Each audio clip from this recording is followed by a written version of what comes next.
Telugu Desam party 41వ ఆవిర్భావ సభకు ఏర్పాట్లు పూర్తయ్యాయి. హైదరాబాద్లో జరిగే సభను తెలంగాణ టీడీపీ ఆధ్వర్యంలో నిర్వహిస్తున్నారు. చంద్రబాబుతో పాటు ఏపీ, తెలంగాణలకు చెందిన పార్టీ ముఖ్య నేతలు ఈ కార్యక్రమానికి హాజరు కానున్నారు. నాంపల్లి ఎగ్జిబిషన్ గ్రౌండ్స్లో సాయంత్రం 4 గంటలకు బహిరంగ సభ నిర్వహిస్తున్నారు. చంద్రబాబుతో పాటు ఇతర నేతలు ఎన్టీఆర్ గార్డెన్స్లో ఎన్టీఆర్ సమాధి వద్ద నివాళులర్పిస్తారు. అనంతరం ఎగ్జిబిషన్ గ్రౌండ్కు వస్తారు.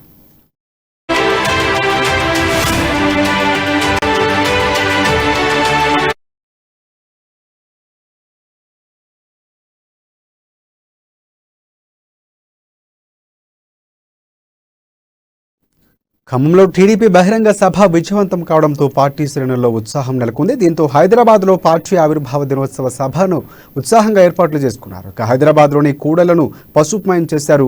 హైదరాబాద్, సికింద్రాబాద్, చేవెళ్ల, మల్కాజ్గిరి లోకసభ నియోజకవర్గాల నుంచి పార్టీ శ్రేణుల్ని రప్పించేలా ఏర్పాట్లు చేశారు. ఉమ్మడి నల్గొండ, మహబూబ్ నగర్ జిల్లా నుంచి కార్యకర్తలను సభకు తీసుకువచ్చేందుకు ప్రయత్నిస్తున్నారు. ఇక టీడీపీ ఆవిర్భావానికి ముందు, తర్వాత తెలుగునాట రాజకీయంగా, సామాజికంగా, ఆర్థికంగా ప్రజలకు కలిగిన మేర గురించి యువతకు తెలిసేలా టీడీపీ కార్యక్రమాలు నిర్వహిస్తోంది.